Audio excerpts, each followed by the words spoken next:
கர்த்தரின் நாமத்தில் அனைவருக்கும் ஸ்தோத்திரம். ஐயா தோத்திரம்யா. சிஸ்டர். இன்றும் கூட நாம் ஒரு புதிய வேத ஆய்வை கேட்கலாம். நாம் ஜெபத்துடன் இந்த வேத ஆய்வை துவங்கலாம். பிரதர் உதயா, நீங்க ப்ரே பண்றீங்களா?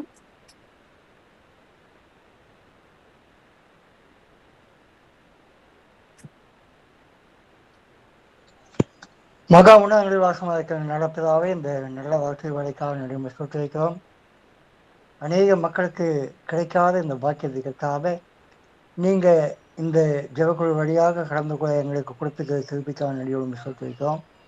இந்த நாளில் கொடுக்கறதுக்காக கொடுக்கப்படுகிறதான இந்த வேத ஆராய்ச்சிகளுக்காக இதை கடந்து கொடுக்கிற எல்லா மக்களுக்காக அது பிரயோஜனமாக இருக்கிறதுக்காக நாங்கள் இந்த வேத ஆராய்ச்சிகளுக்காக கேட்கிற மக்களாக மட்டுமல்லாமல் ஏசப்பா நாங்கள் அதன்படி நடந்துக்கிறதுக்காக உமக்கு சாட்சியாக வாழ்கிற மக்களாக எங்களை நீங்கள் மாற்றியவனுமாக சொல்லிக்கிறதுக்காக செய்தியை கொடுக்கிறதான உங்களுடைய பிள்ளைகளுக்காக ஆசீர்வதிக்க ஆவியானதாமே மகனோடு வந்ததற்காக நீங்கள் பேசவனமாக சொல்லிக்கிறதுக்காக குடும்பத்தை ஆசீர்வதிங்க. இந்த குழுவிலை கலந்து கொண்ட எல்லா மக்களைகளுக்காக குடும்பங்களையும் பேர்த்ததாக ஆசீர்வதிக்கிறதுக்காக ஜெப வேலைகளுக்காக நீங்கள் ஆசீர்வாதமாய் மாற்றிக் கொடுக்க போகிற சொல்லிக்காக நன்றி செலுத்துகிறோம். புதி கனம் மகிமை எல்லாவற்றையும் முக்கிய செலுத்துகிறோம். இயேசுவை நாம் ஜெபிக்கவும் என் ஜீவனோடு நடப்பதாக. ஆமேன் ஆமேன் ஆமேன். டிவோஷன் ஸ்டார்ட் ஆகிறதுக்கு முன்னாடி ஒரு கொஸ்டின். கடந்த வாரத்துல நம்ம எந்த டாபிக் பத்தி நம்ம பைபிள் ஸ்டடி பண்ணோம்? திருமறையின் பொக்கிஷங்கள். கரெக்ட், திருமறையின் பொக்கிஷம். அதுல எது பிரதான பொக்கிஷம்? நமக்கு வேதம் சொல்லுகிறது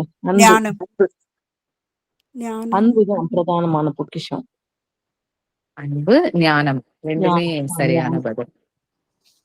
தேங்க்யூ ஐயா. பைபிள் ஸ்டடி ஸ்டார்ட் பண்ணலாம்.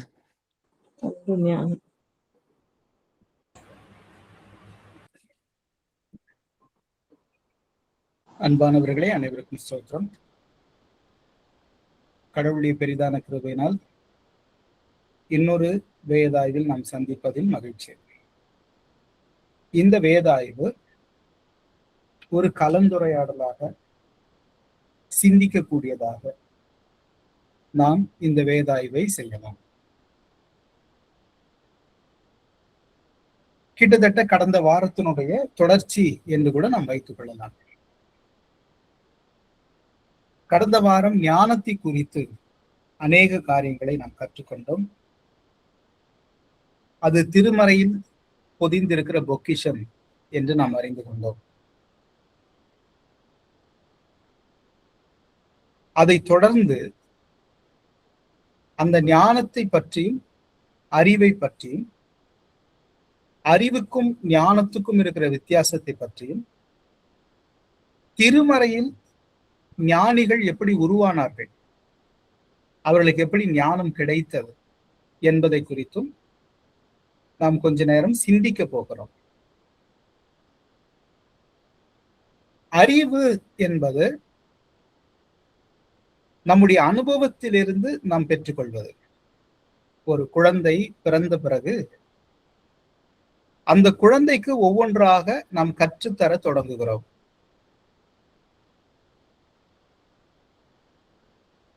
பெற்றோர்கள் ஒவ்வொன்றையும் கற்றுக் கொடுப்பார்கள். பேச ஒவ்வொரு வார்த்தையாக பேச சொல்லிக் கொடுப்பார்கள். நடக்க கற்றுக் கொடுப்பார்கள். குறிப்பிட்ட வயது வந்த பிறகு பள்ளிக்கூடத்துக்கு அனுப்புவார்கள். அந்த குழந்தை கற்றுக்கொள்ளுகிறது. வீட்டில் கற்றுக்கொள்ளுகிறது, வெளியில் கற்றுக்கொள்ளுகிறது, பள்ளிக்கூடத்தில் கற்றுக்கொள்ளுகிறது. எதையெல்லாம் குழந்தை கற்றுக்கொள்ளுகிறதோ அதெல்லாம் அறிவு. கற்றுக்கொள்ள கற்றுக்கொள்ள அறிவு வளர்ந்து கொண்டே இருக்கும். குழந்தை 2 வகையாக கற்றுக்கொள்ளும். ஒன்று புத்தகங்கள் வழியாக, இன்னொன்று அனுபவங்கள் வழியாக. புத்தகங்கள் வழியாக பள்ளிக்கூடத்தில் படிக்கிற புத்தகங்கள், ஒரு நூலகத்தில் படிக்கிற புத்தகங்கள். இந்த புத்தகங்கள் அநேக தகவல்களை பிள்ளைகளுக்கு கற்றுக் கொடுக்கிறது. புத்தகங்கள் வழியாக அவர்கள் கற்றுக்கொள்கிறார்கள். இன்னொன்று அனுபவங்கள். அங்க புத்தகங்கள் கிடையாது. பெரியவர்களோடு பேசும்போது, நண்பர்களோடு பேசும்போது, வெளியே போகும்போது, வரும்போது, பேருந்தில் பயணிக்கும் போது, வாகனங்களில் பயணிக்கும் போது அநேக விஷயங்களை பிள்ளைகள் கற்றுக்கொள்கிறார்கள். எனவே புத்தகத்தின் வழியாகவும் அனுபவங்கள் வழியாகவும் இந்த அறிவு வளர்ந்து கொண்டே இருக்கும். இது அறிவு. அறிவு என்பது இந்த உலகத்தில் கிடைக்கக்கூடியது. இந்த உலகத்தில் இருந்து நாம் எதையெல்லாம் கற்றுக்கொள்கிறோமோ அதெல்லாம் அறிவு. இதிலிருந்து ஞானம் எங்கே வித்தியாசப்படுகிறது என்றால், ஞானம் கடவுளத்தில் இருந்துதான் நமக்கு கிடைக்கிறது. அதுதான் நீதிமொழிகள் சொல்லுகிறது, கர்த்தருக்கு பயப்படுதலே ஞானத்தின் ஆரம்பம். நாமும் கடந்த வாரத்துல சில வசனங்களை வாசிக்க கேட்டோம். கர்த்தர் தான் ஞானத்தை கொடுக்கிறார். எனவே ஞானம் என்பது கடவுளத்திலிருந்துதான் நமக்கு கிடைக்கிறது. அறிவு இந்த உலகத்திலேயே நமக்கு கிடைக்கும். ஞானம் கடவுளத்திலிருந்துதான் கிடைக்கும். அறிவை பெற்றவர்களுக்கும் ஞானம் பெற்றவர்களுக்கும் வித்தியாசம் இருக்கிறது. அந்த வித்தியாசம் என்ன? பொதுவாக அறிவு எதற்கு தேவை? ஏன் அறிவு வேணும்? ஏன் அறிவு வேண்டும் என்றால், இந்த உலகத்தில் வாழ வேண்டும் என்றால் அறிவு வேணும். நம்ம சொல்லுவோம், புத்தி உள்ள பிள்ளை பிழைச்சிக்கும். அறிவு இருந்தால்தான் இந்த உலகத்துல பிழைக்க முடியும். அறிவு இல்லைன்னா இந்த உலகத்தில் பிழைக்க முடியாது. இந்த உலகத்தில் பிழைப்பதற்கு அறிவு வேணும். இரண்டாவது, பணம் சம்பாதிப்பதற்கு அறிவு வேணும். அது அனுபவ அறிவோ பட்டறிவோ, படிச்சு ஏதாவது ஒரு அறிவு இருக்கணும், இல்ல கற்றுக்கொண்டு ஏதாவது ஒரு அறிவு இருக்கணும். அப்படி ஒரு அறிவு இருந்தால்தான் ஒரு வேலை கிடைக்கும். ஒரு கைத்தொழில் கற்றுக்கொண்டால் ஒரு வேலை கிடைக்கும், வருமானம் கிடைக்கும். அது ஒரு அறிவு. அல்லது பள்ளிக்கூடத்தில் போய் கல்லூரியில் போய் படித்து ஒரு நல்ல துறையை சேர்ந்து அதில் தேர்ந்து அந்த துறையில் போய் நாம் வேலை செய்யும் போது நமக்கு வருமானம் கிடைக்கும். எனவே அறிவுதான் பொருளாதாரத்தை உண்டாக்கி கொடுக்கும். அதே போல அறிவுதான் ஒரு நல்ல குடும்ப வாழ்க்கையை உண்டாக்கி கொடுக்கும். அறிவிலிருந்து தான் பொருளாதாரம் வரும். அந்த பொருளாதாரம் வந்தால்தான் ஒரு நல்ல குடும்ப வாழ்க்கையை நாம் நடத்த முடியும். எனவே அறிவு இந்த உலகத்தில் நாம் வாழ்வதற்கு மிக மிக உதவி செய்யும். ஞானத்தில் என்ன வித்தியாசம் இருக்கிறது? ஞானம் அடைந்தவர்களுக்கு என்ன வித்தியாசம் இருக்கிறது? மோசேவிலிருந்து நம்ம தொடங்கலாம். மோசே அரண்மனையில் வளர்ந்தார். எகிப்தின் எல்லா கலைகளையும் கற்றுக்கொண்டார். எகிப்தியர்கள் அந்த காலத்திலேயே வரலாற்று ஆவணங்களின்படி அறிவு மிக்கவர்கள். வேதத்தில் சில வேத வசனங்களை வாசித்து பார்க்கும்போது அந்த காலத்துல எவ்வளவு பெரிய அறிவு இருந்துச்சுன்னு எல்லாம் ஆச்சரியமா இருக்குது. நீங்க ஒரு ஹோம்ஒர்க் மாதிரி இதை எடுத்துக்கோங்க. யாக்கோபு மரித்த போது 70 நாட்கள் அந்த உடலை வச்சிருந்தாங்க. 70 நாட்கள், 70 days. அது எங்க என்னன்னு கண்டுபிடிச்சு அடுத்த வாரம் அதை குறித்து நம்ம பேசலாம். 70 நாட்கள் யோசிச்சு பாருங்க. அப்போ ஒரு உடலை 70 நாட்கள் வைக்க வேண்டும் என்றால் அதுக்கான எக்யூப்மெண்ட்ஸ் எப்படி இருக்கும், எப்படி அதை பாதுகாத்திருப்பாங்க அந்த உடலை. அது இன்னைக்கு கூட அது சாத்தியம் இல்லையே. இன்னைக்கு ஒரு இறந்த உடலை பாதுகாப்பதற்கு எவ்வளவு பொருட்கள் தேவைப்படுது? அது எத்தனை நாள் பாதுகாக்க முடியும்? 70 நாட்கள் இந்த அறிவியலும் வசதியும் இல்லாத காலத்தில் அவர்கள் பாதுகாத்திருக்கிறார்கள். அப்புறம் யோசேப்பு என்ன சொல்லியிருப்பாருன்னா, நான் மரித்த பிறகு நீங்கள் எகிப்தை விட்டு போகும்போது என் எலும்புகளை கொண்டு போங்க அப்படின்னு சொல்லியிருப்பாங்க. அப்போ அவர் மரித்து அடக்கம் பண்ணப்பட்டு அந்த உடல் திரும்ப கொண்டு போகப்படணும் அவங்க எகிப்தை விட்டு போகும்போது. அப்போ அது எத்தனை வருஷம் ஆயிருக்கு? 400 வருஷங்கள். அதை எப்படி பாதுகாத்திருப்பாங்க அந்த கல்லறைய? எனவே அறிவு மிக்க சமூகம் தான் இஸ்ரவேலர்களும் எகிப்திய சமூகமும். வரலாற்று ஆய்வர்கள் என்ன சொல்றாங்க, இஸ்ரவேலர்கள் எகிப்துக்கு வந்த பிறகு அவர்கள் அறிவு பல மடங்கு வளர்ந்ததுங்கிறாங்க. ஏற்கனவே அவங்க புத்திசாலிகள் தான், எகிப்தியர்களும் புத்திசாலிகள். எனவே இந்த புத்திசாலிகள் எகிப்தில் வந்து இன்னும் நிறைய கற்றுக்கொண்டார்கள். அப்படிதான் மோசே கூட நிறைய ஞானம் மிக்க அறிவு மிக்கவராக இருந்தார். மன்னிக்கணும், ஞானம் இல்ல, அறிவு. அங்க கற்றுக்கொண்டது, எகிப்தில் கற்றுக்கொண்டது, உலகத்தில் கற்றுக்கொண்டது, அந்த அறிவு மிக்கவராக இருந்தார். அந்த அறிவு அவருக்கு அவருடைய நோக்கத்துக்கு உதவி செய்ததா என்றால் உதவி செய்யல. அவருடைய நோக்கம் என்ன? இஸ்ரவேலர்களை மீட்க வேண்டும். திடீர்னு ஒரு நாள் இஸ்ரவேலர்கள் படுகிற துன்பத்தை பார்த்து அவர்களை விடுதலையாக்கணும்னு ஆசை அவருக்குள்ள வந்துருச்சு. ஏனென்றால் அது அவருடைய ஜனம், அவருடைய ஜனத்தை விடுதலையாக்க வேண்டும் என்பது அவருடைய இருதயத்திலிருந்து புறப்பட்டு வருகிற விருப்பம். அந்த விருப்பத்தின் அடிப்படையில் அவர்களை விடுதலையாக்க முயற்சி செய்கிறார். அவருடைய அறிவை கொண்டுதான் முயற்சி செய்கிறார். ஆனால் அந்த அறிவு அவருக்கு பலன் தரவில்லை. அவர் தோற்று போகிறார், ஓடி போகிறார். எகிப்தை விட்டு ஓடி போயிட்டார். ஓடி போனவர் திருமணம் செய்து கொண்டார், பிள்ளைகள் பெற்றுக்கொண்டார், குடும்பமாக வாழ தொடங்கிவிட்டார். அவருக்கு அறிவு எங்க போனாலும் பிழைக்கிறதுக்கு உதவி செய்யும்.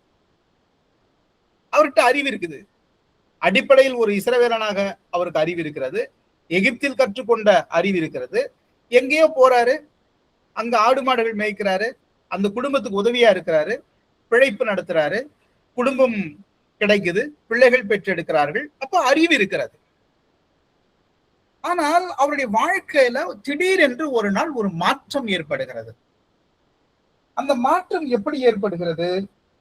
வேதம் அந்த மாற்றம் ஏற்பட்ட நிகழ்வை பதிவு செய்து, நம்ம எல்லாருக்கும் தெரிஞ்ச பகுதி தான், ஆனா வாசிக்கலாம். யாத்ராகமம் 3ஆம் அதிகாரம் 2 முதல். யாத்ராகமம் 3:2 முதல். ஒரு முச்செடியின் நடுவில் இருந்து உண்டான அக்னி ஜுவாலையிலே நின்று அவனுக்கு தரிசனமானார். அப்போது அவன் உற்று பார்த்தான். முச்செடி அக்னியினால் ஜுவாலித்து எரிந்தும் அது வெந்து போகாமல் இருந்தது. மோசேக்கு ஒரு காட்சி கிடைக்கிறது. இது இந்த சம்பவம் நம்முடைய இயல்பான வாழ்க்கைக்கு மீறின சம்பவம். இது இயல்பல்ல. இயல்புனா நம்ம என்ன சொல்லுவோம்? இது இயற்கையான நிகழ்வல்ல. இது இயற்கைக்கு மீறின நிகழ்வு. திடீர்னு ஒரு முச்செடி எரியுது, அதுவும் பச்சையான முச்செடி எரியுது. ஆனா எரிந்து போகல, நெருப்பு மட்டும் அதுக்குள்ள வந்துகிட்டே இருக்குது. இந்த அக்கினியை நோக்கி அவர் கடந்து போகும்போது அந்த அக்கினியிலிருந்து சத்தம் வருது, அந்த நெருப்பில் இருந்து சத்தம் வருது. அந்த நெருப்பில் இருந்து மோசேக்கு அழைப்பு வருகிறது. அந்த அழைப்பை மோசே ஏற்றுக்கொண்டு திரும்பி வராரு. திரும்பி வரும்போது மோசே வாழ்க்கையில என்ன மாற்றம் நிகழுது? என்ன மாற்றம் நிகழ்கிறது என்றால், இப்ப அவர் செய்து கொண்டிருந்த வேலையை விட்டுட்டாரு, தன்னுடைய குடும்பத்தை விட்டுட்டாரு, உயிரை பற்றிய பயம் போயிருச்சு. எங்கிருந்து உயிருக்கு பயந்து ஓடி வந்தாரோ அங்கே திரும்பி போறார். ஒரு இயற்கைக்கு அப்பாற்பட்ட சம்பவம். அங்க நெருப்பு இருக்குது. நான் நெருப்பு என்று சொல்வதற்கு காரணம் இருக்குது. அங்க அக்கினி இருக்குது. அந்த அக்கினியிலிருந்து தான் அவருக்கு அழைப்பு வருது. அவருடைய வாழ்க்கையே மாறுது. இப்போது அவருடைய அறிவு போய் அவர் ஞானியாக மாறுகிறார். அறிவுக்கும் ஞானத்துக்கும் இருக்கிற வித்தியாசம் என்னவென்றால், அறிவு வேலையை கொடுக்கும், பொருளாதாரத்தை கொடுக்கும், ஒரு குடும்பத்தை கொடுக்கும். ஞானம் இவைகளிலிருந்து விடுதலையாகும். அதுதான் ஞானத்துக்கு இருக்கிற வித்தியாசம். இதுல இருந்து ஞானம் விடுதலையாக்கிறோம். அவர் இனி ஒரு வேலையை தேடி போக மாட்டாரு, இனி பணத்தை தேடி போக மாட்டாரு, இனி இதுதான் என் குடும்பம்னு அங்க உட்கார்ந்து இருக்க மாட்டாரு. அவர் ஒரு நோக்கத்தை நோக்கி பயணிக்க ஆரம்பிச்சிருவார். இப்படி போகிறவர்களை தான் நம்ம கிட்டத்தட்ட மனநலம் பாதிக்கப்பட்டவர்களா இன்னைக்கு சமூகம் பார்க்கும், என்னைக்கும் பார்க்கும். அப்படிதான் மோசே கடந்து போறாரு. நேரா போயிட்டாரு. எகிப்தில் போய் இஸ்ரவேலர்களுக்காக அங்கேயே வாழ்ந்து கிட்டத்தட்ட ஒரு தவ வாழ்க்கை வாழ்ந்து குடும்பத்தை விட்டு, பிள்ளைகளை விட்டு, வேலையை விட்டு, வருமானத்தை விட்டு, தன் சொந்த ஜனங்களுக்காக அங்கே ஒரு தவம் இருக்கிறது போல வாழ்ந்து அவர்களுக்காக போராடி அவர்கள் விடுதலையாக்கி கொண்டு வந்தார். உயிர் பயம் போயிருச்சு. வேலையை பற்றி கவலை இல்லை, பணத்தை பற்றிய தேடல் இல்லை, தன் குடும்பத்தையும் மறந்துட்டாரு. இது மோசேவின் வாழ்க்கையில் நடந்தது. இன்னொருத்தரை நம்ம பார்க்கலாம். ஏசாயா தீர்க்கதரிசன புத்தகம் 6ஆம் அதிகாரம். ஏசாயா தீர்க்கதரிசன புத்தகம் 6ஆம் அதிகாரம் ஏசாயாவினுடைய அழைப்பு விவரிக்கப்பட்ட பகுதி. இந்த பகுதி இறையியலாளர்கள் வாழ்க்கையில் மிக முக்கியமான பகுதி. இது ரொம்ப சுவாரஸ்யமான வேத. எப்படி மோசேவனுடைய அழைப்பு சுவாரஸ்யமானதோ, அது இயற்கைக்கு அப்பாற்பட்ட நிகழ்வோ, அதே போல ஏசாயாவினுடைய அழைப்பு மிக மிக சுவாரஸ்யமானது, இயற்கைக்கு அப்பாற்பட்டது. என்ன நடக்குது? ஒவ்வொரு வசனமா வாசிக்கலாம். முதல் வசனம் ஒருத்தர் வாசிங்க, 2வது வசனம் வேறொருத்தர் வாசிக்கலாம். ஊசியா ராஜா மரணமடைந்த வருஷத்தில் ஆண்டவர் உயரமும் உன்னதமுமான சிங்காசனத்தின் மேல் வீற்றிருக்க கண்டேன். அவருடைய ஒரு காட்சி இருக்குது, இங்க ஒரு காட்சி இருக்குது. அங்க முச்செடி இருக்குது, அந்த முச்செடி எரிந்து கொண்டிருக்கிறது. அப்படி ஒரு காட்சியை பார்க்கிறார். இங்க பாக்குறாரு, ஒரு உன்னதமான நாற்காலி இருக்குது, அந்த நாற்காலியில் கடவுள் இருக்கிறார். தொடர்ந்து அவருடைய வஸ்திரங்களால் தேவாலயம் நிறைந்திருந்தது.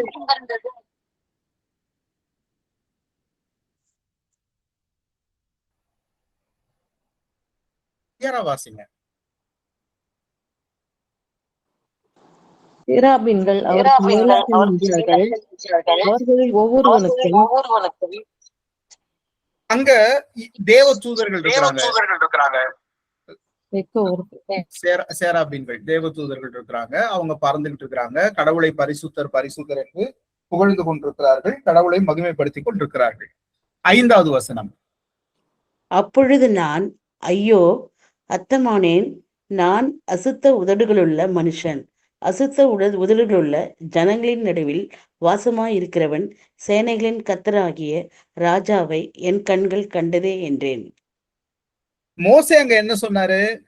நம்ம அதை வாசிக்கலாம், நான் நமக்கு ஞாபகம் இருக்கும். எனக்கு பேச தெரியாது, நான் மந்தனாவுன்னாரு. கிட்டத்தட்ட அதே மாதிரி ஒரு பதில இங்க சொல்றாரு. நான் அதமானேன், அசுத்த உதடுகள் உள்ள மனுஷன் அப்படின்னு பேசுறாரு. அப்போ இவரும் அந்த காட்சியை கண்டு தன்னிலை உணர்கிறார். மோசே கடவுளின் காட்சியை கண்டு தன்னிலை உணர்கிறார். நீங்க கடவுளை காண்பதற்கு முன்பு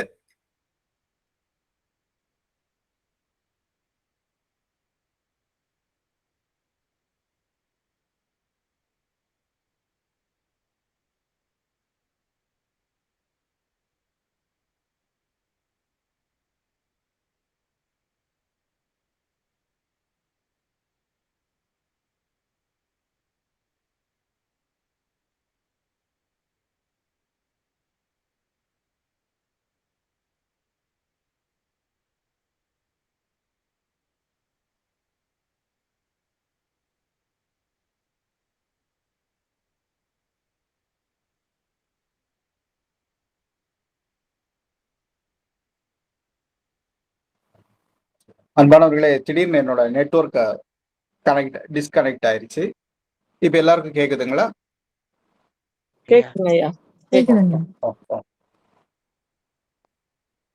மோசே ஒரு காட்சி கண்டார், ஏசாயா ஒரு காட்சி கண்டார். மோசே அங்க தன்னிலை உணர்கிறார். பாருங்க, அவருடைய அறிவு முடிஞ்சு போச்சு. அங்கே என்ன சொல்றாருன்னா, எனக்கு பேசவே வராதுன்னாரு மோசே. இங்க இவர் என்ன சொல்றாரு? நான் அதமானேன்கிறாரு.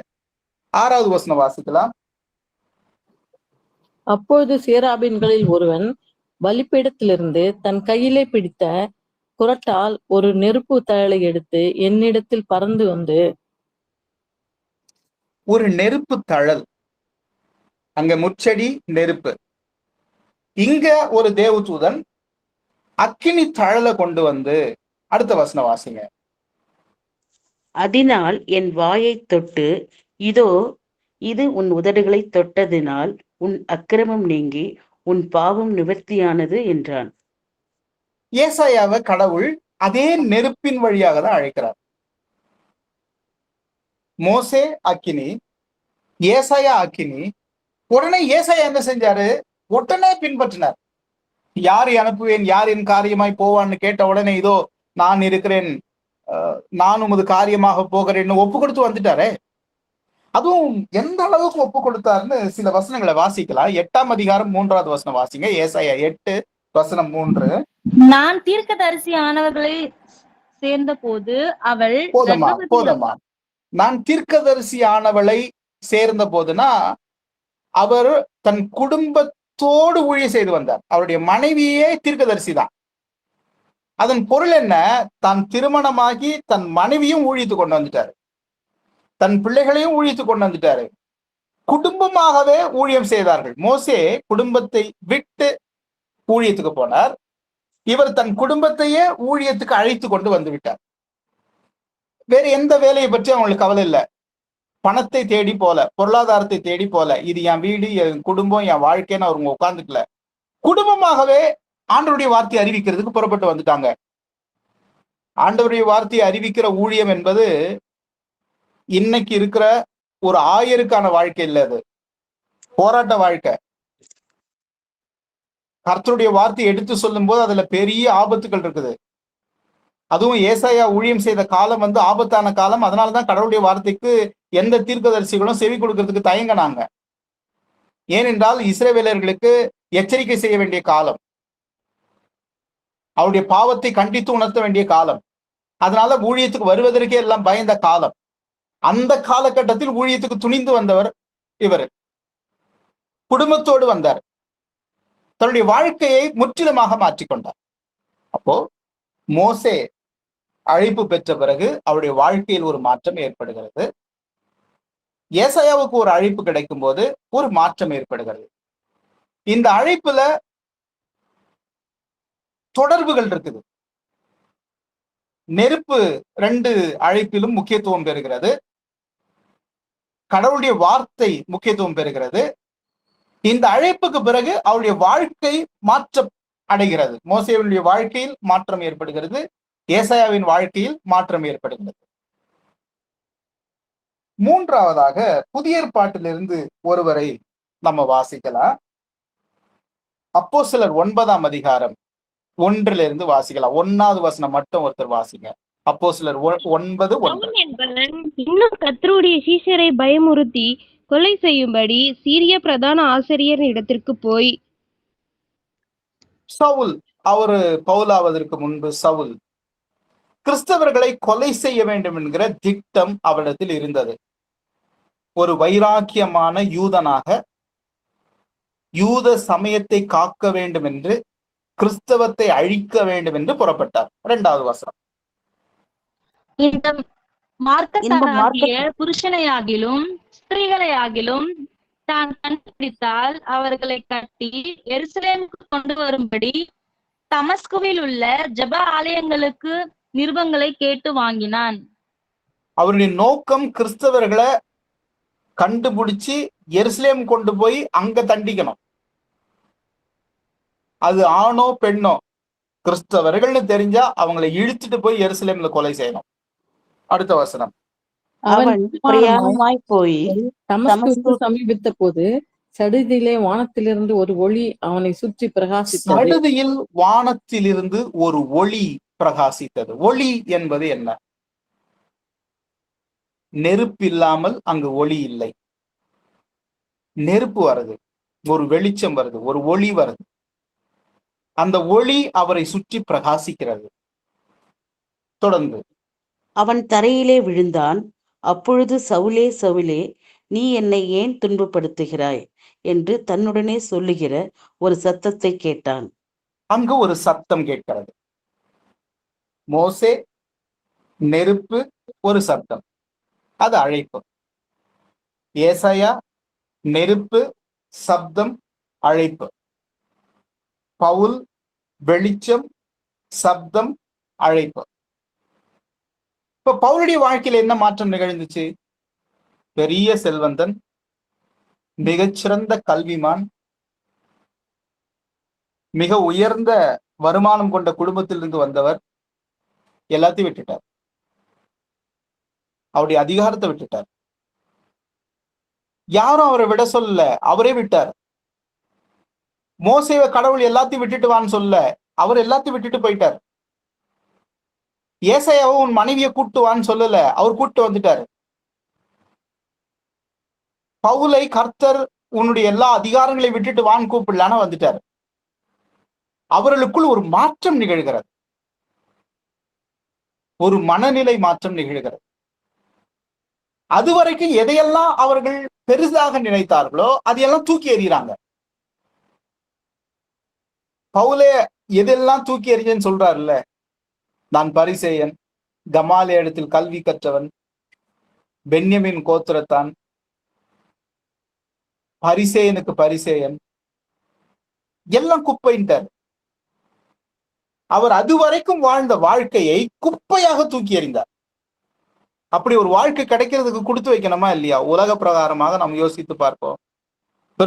பிறந்தது பரிசேய குடும்பம், பென்யமின் கோத்திரம், அரச பரம்பரை, இஸ்ரேல் தேசத்திலேயே மிகச்சிறந்த கல்விமான் கமாலியேல், அவரிடத்தில் பாடம் கற்றவர். அவர் போய் ஒரு ஆணை கேட்டா அரசாங்கமே ஆணை கொடுத்து அனுப்புது. அந்த அளவுக்கு அரசாங்கத்தை கட்டுப்படுத்துகிற ஆற்றல் கொண்டவர். கொலை செய்கிற அதிகாரம் அவர் கையில இருக்குது. இந்த வாழ்க்கையை தூக்கி எறிந்தார். திருமணமே செய்து கொள்ள, திருமணத்தை பற்றியே யோசிக்கல, அப்படியே வந்துட்டார் ஊழியத்துக்கு.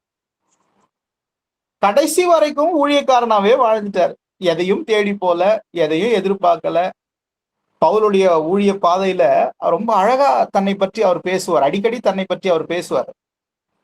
எனக்கு வாழ்ந்திருக்கவும் தெரியும், தாழ்ந்திருக்கவும் தெரியும். எனக்கு இது வேணும் அது வேணும்னு ஒன்னும் இல்லைன்ட்டார். தேவைகளின் பின்னாலேயே ஓடிக்கொண்டிருந்தவன், அதிகாரத்தின் பின்னால் ஓடிக்கொண்டிருந்தவன். இதெல்லாம் எனக்கு வேண்டான்ட்டார். அதன் மீது அவருக்கு ஆசையும் இல்லை. முழு மனதோடு வந்தார்கள். அவங்க ரெண்டு மனநிலை கிடையாது அவங்களுக்குள்ள, இங்கே கொஞ்சம் அங்க கொஞ்சம் இல்ல, முழுசா வந்துட்டாங்க. எந்த எதிர்பார்ப்புகளும் அவர்களுக்கு இல்லை. ஆனால் இவர்கள் யாரையும் கடவுள் கைவிடல. அது மோசேவாகட்டும், அல்லது ஏசாயாவாகட்டும், அல்லது பவுலாகட்டும், கடவுள் அவங்களை கைவிடல அவங்கள. ஆனால் அவர்கள் அதை எதிர்பார்த்தில்லை. உலக பிரகாரமாக கடவுள் ஆசீர்வதித்துக் கொண்டுதான் இருந்தார். ஆனால் உலக பிரகாரமான ஆசீர்வாதங்களை எதிர்பார்த்து அவர்கள் வாழல. இதுதான் அவர்களுக்குள் இருக்கிற வித்தியாசம். அவங்க அதை எதிர்பார்த்து வாழல. அந்த தேவைகளின் பின்னாடி அவங்க ஓடினதில்லை. இது எனக்கு வேணும்னு அவங்க ஆசைப்பட்டதில்லை. அவர்களாகவே வாழ்ந்தார். எந்த ஆசையும் எதிர்பார்ப்பும் இல்லாமல் ஜீவித்தார். இப்போ இங்க ஞானம் என்பது என்ன மாற்றத்தை ஏற்படுத்துகிறது என்றால், ஒரு புதிய வாழ்க்கையை உருவாக்கி கொடுக்கிறது. அந்த வாழ்க்கை தனக்காக வாழ்கிற வாழ்க்கையிலிருந்து விடுதலை செய்கிறது. மோசே தனக்காக வாழ்வதை மறந்து போனார். ஏசாயா தனக்காக வாழ்வதை மறந்து போனார். பவுல் தனக்காக வாழ்வதை மறந்து போனார். அவர்கள் பிறருக்காக வாழ தொடங்குகிறார். அதனால என்ன துன்பம் வந்தாலும், உபத்திரம் வந்தாலும் சந்திக்க தயாராகிறார்கள். குறிப்பாக உயிரை விடவும் தயாராகிறார்கள். அவர்களுக்கு உயிர் கூட முக்கியம் இல்லை. உயிர் பயமே இல்லை. கிறிஸ்து எனக்கு ஜீவன், சாவு எனக்கு ஆதாயம். மோசே உயிருக்கு பயந்திருந்தாரானால் எகிப்துக்கு திரும்ப போயிருக்கவே மாட்டார். ஏசாயா உயிருக்கு பயந்திருப்பாரானால் அந்த அழைப்பை ஏற்றுக்கொண்டிருக்க மாட்டார். உயிர் பயமே போயிருச்சு. இந்த ஒளி வந்த பிறகு, இந்த வெளிச்சம் வந்த பிறகு, இப்ப மோசேவுக்கு ஒரு வெளிச்சம் வந்த பிறகு அவருடைய வாழ்க்கையில் மாற்றம் ஏற்படுகிறது. ஏசாயாவுக்கு ஒரு வெளிச்சம் வரும்போது அவருடைய வாழ்க்கையில் ஒரு மாற்றம் ஏற்படுகிறது. பவுலுக்கு வெளிச்சம் வரும்போது அவருடைய வாழ்க்கையில் ஒரு மாற்றம் ஏற்படுகிறது. இந்த வெளிச்சம், இந்த நிகழ்வு, இந்த மாற்றம் எப்படி ஏற்படுது? இது என்ன அதிசயம்? இதை நம்ம இன்னைக்கு யோசிக்கிறோம். அதை தான் இன்னைக்கு நம்ம சிந்திக்க போறோம். இது என்ன இந்த ஞானம்? ஏன் இன்னைக்கு இந்த ஞானம், இந்த ஞானம் பெற்றவர்கள் இல்லை? எல்லாரையும், நான் உட்பட எல்லாரையும் கேட்கிறோம். எல்லாரும் சிந்திச்சு பார்க்கலாம், ஏன் இல்லை? இல்ல கடவுள் அழைக்கிறத விட்டுட்டாரா, அல்லது அந்த அழைப்புக்கு தகுதியானவர்கள் இல்லையா, அல்லது அழைப்பு கிடைச்சி போகலையா, இல்ல அப்படி ஒரு அழைப்பின் அவசியம் இயேசுக்கு இல்லையா? இது அநேக கேள்விகளை எழுப்புகிறது. இயேசு கூட ஞானிதான். எப்படி இயேசு ஞானி? அவரும் தனக்கென்று ஒரு குடும்பத்தை உருவாக்கி கொள்ளவில்லை, தனக்குன்னு எதையும் அவர் தேடி போனதில்லை, பணத்தை பற்றி கவலைப்பட்டதில்லை, உயிரை பற்றி கவலைப்பட்டதில்லை.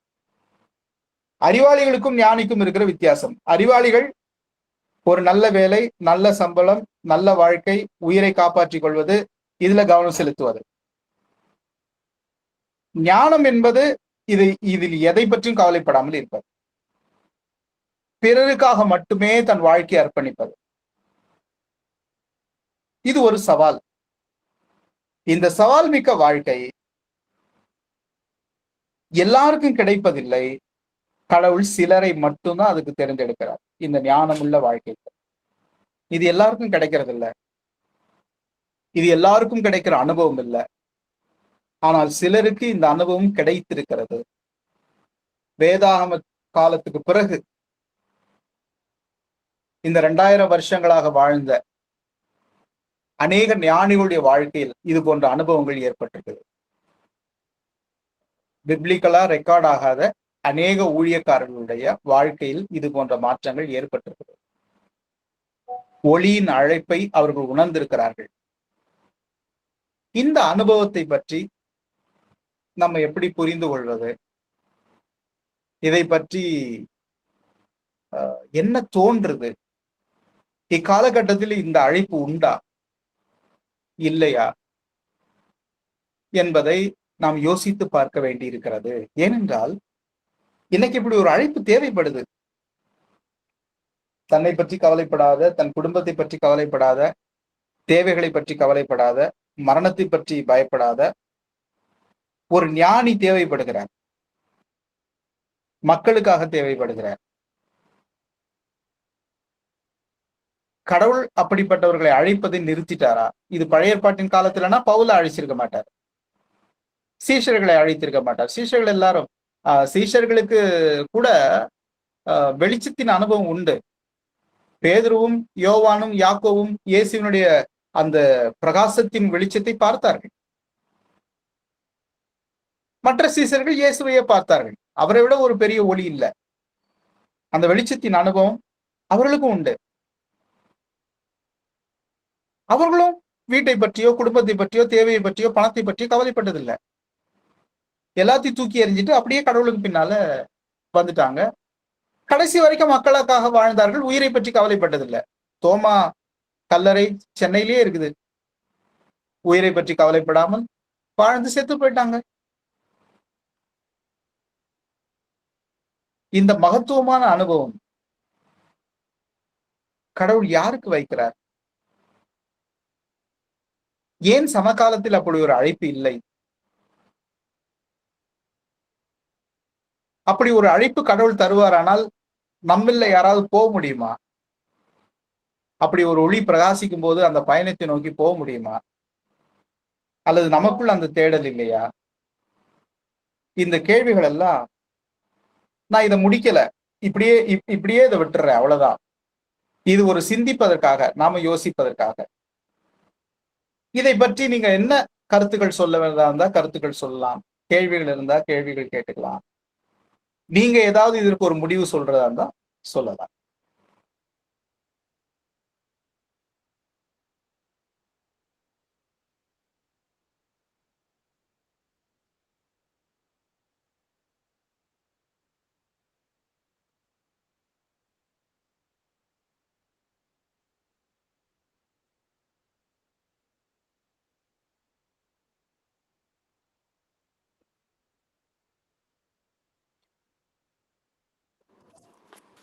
ஐயா, நீங்க இப்போ அழைப்பு இல்ல இந்த காலத்துலன்னு சொல்றீங்களாங்க? இப்ப இந்த காலத்துல கடவுள் அப்படி நம்மள அழைக்கிறது இல்ல அப்படின்னு?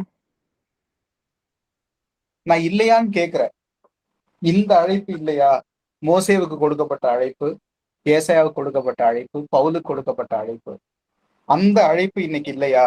ஒரு வெளிச்சத்தின் வழியாக கடவுள் கொடுக்குற அந்த அழைப்பு, அந்த அழைப்பு இன்னைக்கு இல்லையா? அந்த அனுபவம் இல்லையா? அந்த அனுபவம் கிடைக்கலையா? அல்லது கிடைச்சிருக்கா? அப்படி கிடைத்தவர்கள் இவங்களை போலவே வந்திருக்கிறாங்களா? அப்படி எதுவும் உங்களுக்கு தெரிஞ்சா நிச்சயமா பகிர்ந்து கொள்ளலாம். தெரியலனாலும் பரவாயில்ல. சரிங்க. ஏன்னா இப்போ அதாவது சீஷர்கள் காலகட்டத்திற்கு பிறகு நமக்கு வந்து நிறைய மிஷனரிஸ் வந்து அவங்களே சாட்சி கொடுத்திருக்காங்க இல்லையா? இந்த மாதிரி எனக்கு அழைப்பு வந்துச்சு, எனக்கு வந்து கர்த்தர் சொன்னார். இப்போ சாது சுந்தர் சிங்கே நம்ம எடுத்துக்கிட்டோம் அப்படின்னா, நான் உண்மையான தேவன் யாருன்னு எனக்கு காமிங்க அப்படின்னப்போ கடவுள் வந்து எனக்கு காமிச்சாரு அப்படின்னு சொல்லிதான் அவரோட ஹிஸ்டரி ஸ்டார்ட் ஆகுது. அதே போல பல மிஷனரிகளுக்கு வந்து அந்த மாதிரி ஒரு அனுபவம் இருந்திருக்கிறதா நான் வாசிச்சிருக்கேன். அது அது வந்து உண்மை அப்படின்னும் அவங்களே வந்து அதுக்கான சாட்சிகளா இருந்திருக்காங்க. இந்த காலகட்டத்துல ஒருவேளை அந்த வெளிச்சம் அந்த அந்த சிம்பாலிக் இது மூலமா இருக்குமா என்னன்றது தெரியல. ஆனா வார்த்தையால கடவுளோட வார்த்தையால நிச்சயமா அவர் அழைக்கிறாரு. அந்த அழைப்புக்கு நிறைய பேர் வந்து பாத்திரவான்களாகவும் வந்திருக்காங்க. ஏன்னா அப்படி இல்லைன்னா சாட்சிகளா அவங்க சொல்ல மாட்டாங்க இல்லையா? கடவுள் என்ன இந்த ஊழியத்துக்கு அழைத்தார் அப்படின்னு சொல்லிட்டு சொல்ல மாட்டாங்க இல்லையா? அப்ப நிச்சயமா இந்த காலகட்டத்திலயும் கடவுள் அழைக்கிறாரு. மேபி அந்த பேட்டர்னை மாத்திருக்கலாம் அவரு. அப்போ அப்போ யூஸ் பண்ண அந்த இதை இல்லாம ஆஹ் ஒருவேளை இந்த காலகட்டத்துக்கு ஏத்த மாதிரி அவரு எப்படி எப்படி சொன்னா நம்ம நம்ம அது ரிசீவ் ஆகுமோ அந்த மாதிரி ஒருவேளை நமக்கு அந்த அழைப்பு விடுக்கலாம். அதே போல இன்னொன்னு நான் என்ன யோசிக்கிறேன்னா, நமக்குள்ள அந்த வாஞ்சை இருக்கா அப்படின்றதையும் வந்து கர்த்தர் வந்து பாக்குறாரு. ஏன்னா இப்ப நான் பவுல எப்பவுமே யோசிச்சு பார்ப்பேன். அவரு சவுலா இருக்கும் போது அவரும் அக்கிரமம் பண்ணாருதான். அவரும் வந்து கிறிஸ்தவர்களை துன்புறுத்தினாரு, கிறிஸ்தவர்களை கொலை பண்ணாரு. அதே சோ அது வந்து கிறிஸ்துவுக்கு எதிரான ஒரு காரியம். பழைய ஏற்பாட்டுல ராஜா சவுல பார்க்கும் போது அவரும் வந்து தப்பு பண்ணாரு. சவுலும் தப்பு பண்ணாரு, ராஜா தாவீதும் தப்பு பண்ணாரு. ஆனா அந்த பழைய ஏற்பாட்டு சவுல் வந்து மனம் திருந்தல, கர்த்தருடைய வார்த்தையை வந்து கேட்கல. சோ அவர் வந்து கடவுளோட அந்த பரிசுத்தாவியானவரோட ஆலோசனைய அவரு ரிஜெக்ட் பண்ணிட்டே இருந்ததுனால பரிசுத்தாவியானவர் அவரை விட்டு வந்துட்டாரு. அண்ட் கடவுள் வந்து அவரை நிராகரிச்சுட்டாரு. ஆனா இந்த சவுல்ல பார்க்கும் போது அவருடைய நோக்கம் அவர் ஒரு இடத்துல போட்டிருப்பாரு. நான் வந்து நீங்க சொன்ன மாதிரியே கமாலியல் கிட்ட பயின்றவர். அதாவது பக்தி வைராக்கியத்தினால அவர் வந்து கிறிஸ்தவர்களை துன்புறுத்தினார். விச் மீன்ஸ் அவர் வந்து உண்மையான தேவனை சேவிக்கிற ஒருவர். ஆனா அவருக்கு அந்த வெளிப்படுத்துதல் கிறிஸ்துதான் உண்மையான கடவுள்ன்ற வெளிப்படுத்துதல் அவரோட அறிவுக்கு எட்டாததுனால அவருடைய ரிலீஜியன் நிமித்தமாக தான் அவர் வந்து துன்புறுத்தினார். சோ அவரோட இன்டென்ஷன் வந்து ஒரு விதத்துல வந்து கரெக்டா தான் இருந்துச்சு. ஏன்னா இப்போ பழைய ஏற்பாடுல பார்க்கும்போது தாவீது ராஜா கிட்டயும் வந்து ஆண்டவர் சொல்றாரு நிறைய ராஜாக்கள் கிட்ட மத்த புறஜாதியார்களை உயிரோட வைக்காதீங்க, இந்த தேசத்தை உயிரோட வைக்காதீங்க, எந்த கலப்படமும் இருக்கக்கூடாது அப்படின்னு சொல்லி ஒரு வார் மாதிரி அது ஒரு லைன் போயிட்டே இருக்கு ஹிஸ்டரியில வார். சோ ஒருவேளை அந்த கான்செப்ட்ல இவர் அந்த மாதிரி பண்ணிருக்கலாம். கடவுளுக்கு எதிராக யாரோ ஒரு கும்பல் எழும்பி இருக்காங்க. ஆனா அவருடைய உள்நோக்கம் வந்து சரியானதா இருந்துச்சு. நான் அதுதான் யோசிப்பேன். அதனால கடவுள் வந்து இல்ல இவன் வந்து எனக்கு ஊழியம் செய்வான் அப்படின்னு அவனை பவுல்ல தெரிந்தெடுத்தாரு அப்படின்னு அதான் இன்டென்ஷன். அதே மாதிரி தாவீது ராஜாவோட இன்டென்ஷன், அவரோட இன்டென்ஷன் வந்து ரொம்ப பியூரா இருந்துச்சு. அவரு கடவுளுக்கு ஒரு நண்பனா இன்னைக்குமே நான் தப்பு பண்ணாலுமே நான் கடவுளோட சார்புல நான் விழுந்துடுறேன். கடவுள் எனக்கு ஒண்ணு போட்டாலும் நான் கடவுளோட சார்புல விழுந்துடுறேன். என்னோட ஈகோ விட எனக்கு கடவுளோட இதுதான் முக்கியம் அப்படின்னு அவர் சார்பிலே விழுந்துருவாரு. இப்போ ஒவ்வொரு தடவை பாவம் பாவம் பண்ணும் போதும் நீங்க என்ன சொல்றீங்களோ அதுவே எனக்கு ஓகே, நீங்க என்ன பனிஷ்மெண்ட் கொடுக்குறீங்களோ அதுவே எனக்கு ஓகே அப்படின்ற இதுல. அதனால அவர் வந்து தாவீது ராஜாவை உயர்த்தினாரு. சோ அந்த இன்டென்ஷனை கடவுள் வந்து நமக்குள்ள பார்த்து அதற்கேத்த மாதிரி அவர் அழைப்பு விடுக்கிறார் அப்படின்றது என்னோட கருத்துங்க. கண்டிப்பாங்க. இது ஆக்சுவலா இந்த பைபிள் ஸ்டடியோட நோக்கம் நான் எந்த பதிலையும் சொல்ல போறதில்ல. அவங்க சிந்தனைக்கே அதை நான் விட்டுறேன். நீங்க சொன்னதுல இருந்து நான் 2 விஷயங்களை மட்டும் ஒரு முறை அதை நான் திரும்ப சொல்றேன். முதல்ல நீங்க சொன்னது என்னன்னா, நிறைய பேர் இந்த அழைப்பின் அனுபவத்தை பகிர்ந்திருக்காங்க. ஆமா, உண்மைதான். நானும் அதை சொன்னேன். பைபிள்ல பதிவு செய்யப்படாத அநேக ஒளி சார்ந்த அழைப்புகள் இருக்குது. இந்த 2000 வருஷமா அநேக மிஷினரிகள், அநேக ஊழியக்காரர்கள் அந்த அனுபவத்தை கட்டாயம் பெற்றிருக்கிறார்கள். அதுல மாற்றம் இல்லை. என்னுடைய கேள்வி, இந்த காலத்தில் அப்படி நான் கேட்கறது நவ், இப்போ ஒரு 50 வருஷமா அல்லது இப்போ சமகாலமா 10-20 வருஷமா அது சோ அது என்ன, ஒருவேளை கடவுள் அது மாற்றி இருக்கிறாரா என்ன தெரியாது. அதே போல ரெண்டாவது நீங்க சொன்னது நமக்குள்ள இருக்கிற வாஞ்சைன்னு சொல்றீங்க, கரெக்ட், அது கூட இருக்கலாம். மனசுக்குள்ள அப்படி ஒரு வாஞ்சி உள்ள இருந்தாதான் கடவுள் அப்படி ஒரு அழைப்பை கொடுப்பாரு அப்படின்னு கூட நம்ம ஒரு வகையில புரிஞ்சுக்கலாம். அப்படி அப்படி ஒரு வாஞ்சை இன்னைக்கு குறைஞ்சு இருக்குதா அல்லது அதிகமா இருக்குதா தெரியல. அப்படி ஒரு வாஞ்சை இருந்தால் கடவுள் அழைக்கக்கூடும். இதை இன்னொரு பார்வையில கூட நம்ம சிந்திக்கலாம். அப்படி ஒரு அழைப்பு கொடுத்தால் நானோ அல்லது நீங்களோ அல்லது யாரோ அல்லது நம்முடைய பிள்ளைகளோ நம்முடைய உறவுகளோ இந்த கால் எனக்கு கிடைச்சிருக்குது நான் போறேன் அப்படின்னு சொன்னா அதை ஏற்றுக்கொள்ள முடியுமா? அதை அக்செப்ட் பண்ணிக்க முடியுமா? அல்லது எனக்கு கிடைக்குது, நான் அப்படி ஒரு அழைப்பு வந்தா உடனடியா நான் மோசேவை போல போயிடுவேன், நான் ஏசாயா மாதிரி உடனடியா முடிவெடுப்பேன், பவுல் மாதிரி உடனே முடிவெடுப்பேன் அப்படின்னு நம்மளால சொல்ல முடியுமா? இது ஒரு சிந்தனைக்காக, நாம சிந்திச்சு பார்க்கறதுக்காக, நம்ம அவங்க வாழ்க்கையிலிருந்து கற்றுக்கொள்ள வேண்டியவைகள்ல இந்த அழைப்பை குறித்து கூட இப்போ தேவைப்படுது. இந்த காலகட்டத்துக்கு இந்த அழைப்பு தேவைப்படுது, இந்த அழைப்பை பற்றிய சிந்தனை தேவைப்படுது. அதனால சோ நீங்க சொன்னதை நான் அப்படியே ஏற்றுக்கொள்றேன். நிச்சயமா கர்த்தர் அநேகருக்கு இந்த அழைப்பின் அனுபவத்தை கொடுத்திருக்கிற. வாஞ்சை இருக்கும் பட்சத்தில் இன்னைக்கு யாருக்காவது அந்த வாஞ்சை இருந்தாலும் அந்த அழைப்பை கொடுக்க கடவுள் தயாராக இருப்பார் அப்படிங்கிறது உங்களுடைய கருத்து. அதையும் கண்டிப்பா நான் ஏற்றுக்கொள்றேன். வேற யாருக்கும் ஏதாவது கருத்துக்கள் இருந்தா சொல்லுங்க. தோத்துறையா இப்போ நம்ம மிஷினரி காலம், இவங்க வேணா அந்த அறிவோடு சேர்ந்து ஞானத்தையும் பெற்றுக்கொண்டு அவங்க ஊழியத்துக்கு கடந்து வந்தாங்க.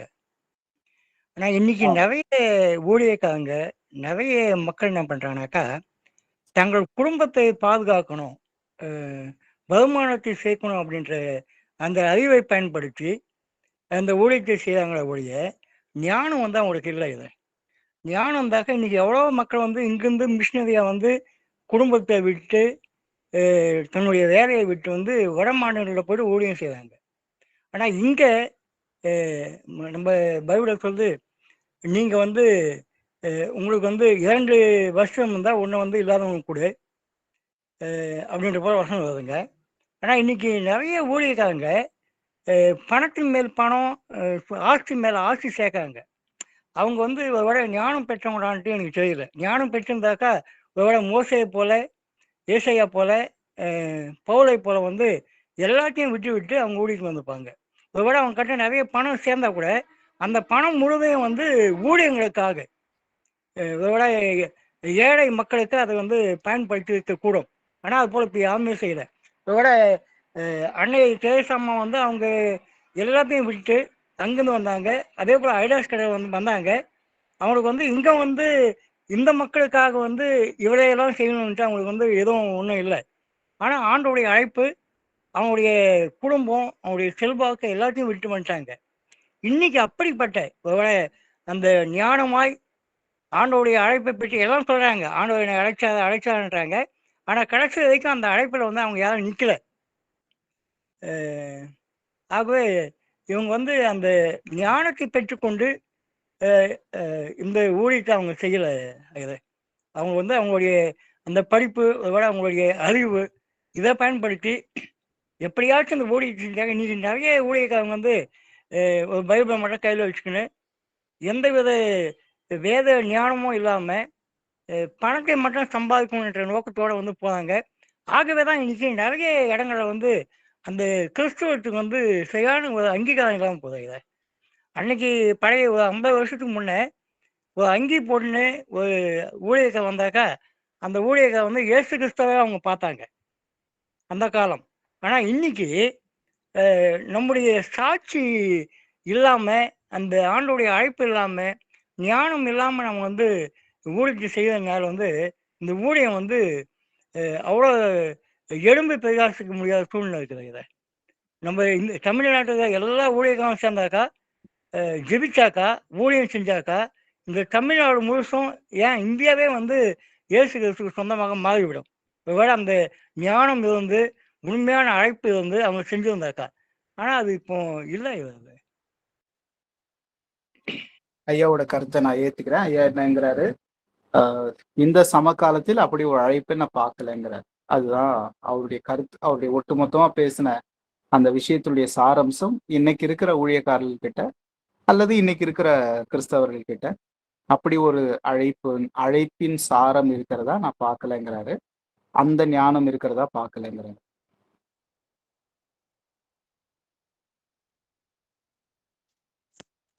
என்னோட கருத்து அழைப்பு வந்து இப்போ இந்த காலகட்டத்தில் அந்த மாதிரி நெருப்பு வழியாவோ ஒளி வழியாவோ அந்த மாதிரி ஒரு நேரடியான அழைப்பு இல்லைன்னா கூட நம்முடைய போதகர்கள், அநேக ஊழியக்காரர்கள், நம்ம ஐஎல்ஸில் இருக்கிற போதகர்கள் எல்லாம் கூட கடவுளுடைய அழைப்பை பெற்று தான் அவங்க போதகராகவோ மற்ற ஊழியக்காரர்களாவோ வராங்க. என்னன்னா அந்த மாதிரி அந்த இது இல்லை, அவுட்ரீச்சிங் இல்லை. இப்போ மோசே 400 பேரை வழி நடந்து 6 லட்சம் புருஷர்களை வழி நடத்தியது போல, எசையா பெரிய நம்ம இஸ்ரவேல் ஜனங்களவே வந்து அந்த சிறையிருப்புல வந்து சுவிசேஷம் சொன்னது போல, இப்போ இருக்கிற ஊழியக்காரர்கள் நம்ம போதகர்கள் சொல்லலையே ஒழிய, பட் அதுவும் அழைப்பு தான். பகிரங்கமா இல்லைனாலும் அவங்களுடைய மனதளவுல ஒரு அழைப்பு இல்லாம யாரும் வர முடியாது. நம்மளுக்கு வசனத்திலே இருக்கு, ஆரோனை போல இந்த கனமான ஊழியத்திற்கு அழைக்கப்பட்டால் ஒழிய ஒருவனும் வர முடியாதுன்னு. அப்போ எல்லாருமே அழைப்பை பெற்றுதான் வந்திருக்கிறாங்க. அவங்களுடைய அந்த ரீச் பண்றது, அவங்க ஆத்துமாக்களை சேர்க்கறது வந்து குறைவு ஒண்ணு. இன்னொன்னு வந்து இப்ப எனக்கு இதை சொல்லும் போது எனக்கு மோகன் சி லாசரஸ் ஐயா ஞாபகத்துல வராரு. அவர் ஒரு இண்டிபெண்ட் தான். ஆனா அவருடைய அழைப்பும் இருக்கு. அதே மாதிரி அவருடைய கூட்டங்களுக்கெல்லாம் வருகின்ற ஜனங்களை பார்த்தா, ஆனா அது அவரு சேர்த்த ஆத்துமாக்கள் இல்லை, பல இடத்துல இருந்து வராங்க. அது ஒரு பாயிண்ட். அதே நேரத்துல அவரால் நிறைய இடங்களை சம்பாதிக்க முடிஞ்சிருக்கு இந்த ஊழியத்தின் நிமித்தமாக. நிறைய கட்டடங்கள், அங்க ப்ரேயர் ஹால்ஸ், இந்த மாதிரி நிறைய மினிஸ்ட்ரி வந்து பெரிய அளவுல வளர்ந்துருக்கு. அவரோட ஆத்துமாக்கள்னும் அது சொல்லிட முடியாது. ஆனா அவருடைய கூட்டங்களுக்கு வருகின்ற ஆத்துமாக்கள் ஆயிரக்கணக்கில் வராங்க. இது எந்த மாதிரி அவருடைய ஞானத்தினால, கடவுளுடைய அழைப்புனாலதான். பட் அது எப்படின்றது எனக்கு தெரியல. இதுதான் இந்த காலகட்டத்துல அழைப்பு இருக்கு, அறுவடை இல்லை அப்படிதான் சொல்ல முடியும். அது என்னோட கருத்து.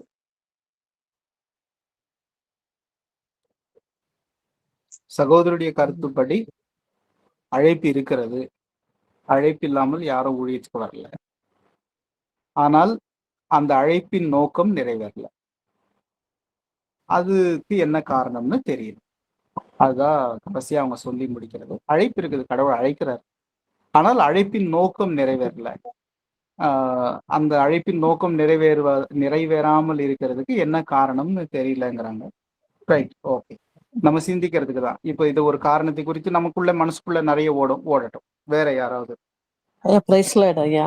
பிரைஸ்லாட். நீங்க சொல்ற மாதிரி அழைப்பு வந்து இது கடவுளுடைய நம்ம ஐஎல்சி சபையில இருக்கிற போதகர்களுக்கு எவ்வளவு பேர் கடவுளை அழைத்ததுனால தான் அவங்க வந்து ஆடிஷன் வாங்கி அவங்க வந்து போதகர்களாக வந்திருக்காங்க. வந்திருந்தாலும் ஒரு சிலர் வந்து தன்னுடைய அறிவை பயன்படுத்தி தன்னுடைய குடும்பத்திற்காகவும் பணத்திற்காகவும் ஓடுறாங்க. இருந்தாலும் எல்லா போதகர்களும் அப்படி போவாங்கன்ட்டு எனக்கு தெரியல. அதுல உதாரணமா நான் உங்களையே எடுத்துக்கிறேங்க. நான் எவ்வளவு இது இந்த ஸ்டேட்டஸ்ல அதுல எல்லாம் பாக்குறேங்க ஐயா. நீங்க வந்து பொதுவா மக்களுக்காக அதுதான் நீங்க சொல்றீங்க வழியா உங்களுடைய குடும்பத்தையோ உங்களுடைய மனைவி பிள்ளைகளையோ நீங்க வந்து அந்த ஸ்டேட்டஸ்லயே இதுலயே வச்சுதான் நான் பார்க்கல. நானு ஒருவேளை அந்த அழைப்பு வந்து உங்களுக்கு கடவுள் கொடுத்து அவருடைய ஞானம் வந்து உங்களுக்கு கொடுத்து அதனால்தான் நீங்க இவ்வளவு பேரை வழி நடத்துறீங்க. இன்னும் மென்மேல நீங்க வழி நடத்தி எங்களை எல்லாரையும் வழி நடத்தி நீங்க எங்களை வழி நடத்துவீங்கன்னு சொல்லிட்டு நான் யோசிக்கிறேன். அதுக்கு உதாரணமா நான் உங்களை மோகன் சி லாசரஸ் அவரு நான் இது சொல்றேங்க ஐயா. நான் உங்களையே நான் எத்தனை முறை பார்த்திருக்கேன். ஒரு முறை கிருஷ்ணகிரில கூட நான் இருந்திருக்கேன் ஐயா. இருக்கும்போது நீங்க அந்த இது சர்ச் பக்கத்துல வீட்டுல இருக்கும்போது ஒரு பெரிய பாம்பு வந்துச்சு. அப்போ நான் உங்ககிட்ட பேசும்போது கேட்டிருக்கேன், ஐயா இப்படி இவ்வளவு பெரிய பாம்பு இருக்கு, பயம் இல்லைங்களா உனக்கு? ஐயா எனக்கெல்லாம் ஒன்றும் பயம் இல்லைம்மா, கடவுள் வந்து என்னை வந்து அது கடின்னு சொன்னாதான் கடிக்கும், அதனால நான் எதுக்குமே பயப்படுறதில்ல, கடவுளுடைய தீர்மானம் தான் என்னுடைய வாழ்க்கையிலன்னு நீங்க எனக்கு சொல்லியிருக்கீங்க. அதுல வச்சு நான் சொல்றேன், நான் வந்து உங்கள வந்து கடவுள் வந்து ஞானமா அழைச்சிருக்கிறாருன்னு சொல்லிட்டு நான் சொல்றேங்க ஐயா. கடவுளுடைய அழைப்பு இருக்கிறது, எங்கேயோ யார் இருக்கு. மூலமாக ஆமா. யார் மூலமாகவோ இருக்கிறது இருக்கு. அப்படின்னு நீங்க உறுதியா சொல்றீங்க. கடவுள் ஒருவேளை அந்த அனுபவத்தை எனக்கு கொடுப்பாரானால், நான் இப்போ மோசேவை போல, யோ பவுலை போல, ஏசாயாவை போல அந்த அழைப்பை கொடுப்பாரானால், அந்த அழைப்புக்கான அனுபவத்தை நோக்கி ஓட முடியுமான்னு நானும் யோசிச்சுக்கிட்டே தான் இருக்கேன். நானும் யோசிச்சுக்கிட்டே இருக்கிறேன். இந்த அளவுக்கு ஓடினதுல இன்னும் ஒரு ஒரு பெரிய மன திருப்தி இதுவரைக்கும் வந்ததுல, இதுவரைக்கும் செய்ததுல இருந்தாலும், இயேசு கொடுக்குற, கடவுள் கொடுக்குற அந்த அழைப்பை நோக்கி ஓடுறதுலயும் ஒரு பெரிய வாஞ்சி இருக்குது. ஒருவேளை கடவுள் அது எனக்குள் பயன்படுத்துவாரானால் அது பெரிய மகிழ்ச்சி தான், அது சந்தோஷத்துக்குரியதான். அப்படி ஒரு சாட்சியா வச்சுது அவருடைய பெரிய கிருவை. அதற்கு தகுதியான நபர் நான் இல்லை. ஆனா கடவுளுக்கு நன்றி. இப்படி ஒரு ஒரு வார்த்தை பகிர்ந்து கொள்ள கடவுள் இந்த சூழலை தந்ததற்கு கடவுளுக்கு தான் நன்றி, உங்களுக்கு நன்றி. மற்றவர் ஸ்தோத்திரங்க. ஸ்தோத்திரமா. எனக்கும் ஒரு கருத்துங்க. சொல்லுங்கம்மா. நம்ம வேதத்துல பாக்குற வேதமே வெளிச்சம் பாதைக்கு நல்ல தீபன. நம்ம வேதத்தின்படி நடக்கிறதுனால நம்ம வேதத்தின் பிள்ளைகள் தானே, வெளிச்சத்தின் பிள்ளைகள் தானே. நம்ம அந்த வெளிச்சம் வேதம் நம்ம கையில இருக்கிறதுனால நம்ம இவ்வளவு பேரு அழைக்கப்பட்டிருக்கிறோம். நம்ம எல்லாருமே ஒரு கஷ்டத்துக்காக நம்ம ஜெபிக்கும் போது மோசே வந்து இஸ்ரவேல் ஜனங்கள் தன் ஜனம் கஷ்டப்பட்டதுன்னு தானே அவர் முன் வந்தாரு. கொலை பண்றதுக்கு தயங்காம ஒருத்தனை அடிச்சு கொண்டுட்டாரு, ஜனங்களுக்காக, மீட்புக்காக தானே. நம்மளும் இப்ப எவ்வளவு ஜனங்களுக்காக நம்ம ஜெபிக்கிறோம், நம்ம அவங்களுக்காக கஷ்டப்படுறோம். எத்தனையோ பேர் சிறையிருப்புல இருக்கிறவங்களுக்கு எவ்வளவு போராட்டது, எல்லாமே ஒரு சிறையிருப்பு தானே. நம்ம வெளிச்சத்தின் பிள்ளை வந்து கடவுளால் வெளிச்சத்துக்கு தானே அழைக்கப்பட்டிருக்கிறோம். வேதத்தின்படி நடக்கிறதுனால வேதமே வெளிச்சம் தான் நம்ம பாக்குறோம். சகோதரி என்ன சொல்றாங்கன்னா, வேத வசனமே வெளிச்சம் தான், அந்த வெளிச்சத்தில் தான் நாம் அழைக்கப்பட்டிருக்கிறோம் அப்படின்னு சொல்றாங்க. அந்த அழைப்பு இருக்குது அப்படின்னு தான் அவங்களும் சொல்றாங்க. அழைப்பு இருக்கிறது. ஆனா அதனுடைய செகண்ட் பார்ட்டு, அந்த அழைப்புக்கேற்ற பயணம் இருக்குதா அப்படிங்கிற கேள்வியும் இதுக்குள்ள இருந்துகிட்டே இருக்குது.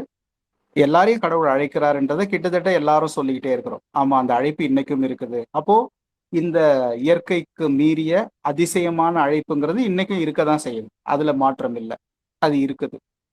ஆனால் அந்த அழைப்புக்கேற்ற பயணம் இருக்கிறதா அப்படிங்கிற கேள்வியும் நம்ம எல்லாருக்குள்ளேயும் இருந்துகிட்டே இருக்குது. அங்க 1-2 ஒரு நம்பிக்கைகளும் இருக்குது. ஆனா முழுமையான நம்பிக்கையும் ஏற்படாம நம்ம கஷ்டப்படுறோம். சரிங்க.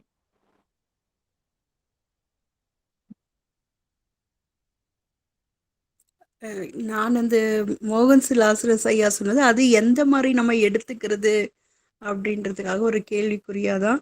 அது ஞானத்தோட கூடிய அழைப்பா இல்லை உலக பிரகாரமான அழைப்பா, அவருடைய ஊழியங்களை அவர் மாத்திரம் இல்லை, அந்த மாதிரி நிறைய இண்டிபெண்டன்ஸ் இருக்காங்க. அதை எப்படி எடுத்துக்கிறதுன்றதுக்காக அதை நான் மென்ஷன் பண்ணேன். கூடவே நிறைய பேர் ரத்த சாட்சியாகவும் மறிச்சிருக்கிறாங்க, அவங்க கூட அது அழைப்பு. இன்னொரு கேள்விங்க ஐயா, அப்போது உங்களே கடவுள் அழைச்சிருக்கிறாரு, நீங்கள் அந்த ஊழியத்தை செய்துட்ருக்கீங்க.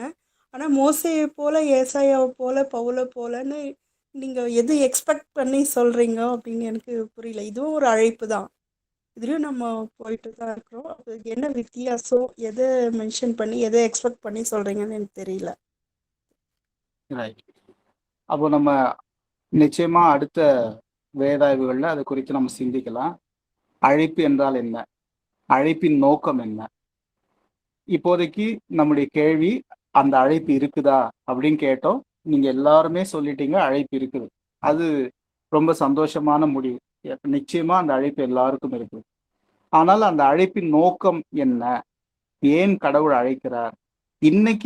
அன்னைக்கு மோசேவை அழைத்ததுக்கு காரணம் இருக்குது, ஏசாவை அழைச்சதுக்கு காரணம் இருக்குது, பவுலை அழைத்ததுக்கு காரணம் இருக்குது. இன்னைக்கு ஒரு அழைப்பு இருக்குமானால் அந்த அழைப்புக்கு என்ன காரணம்?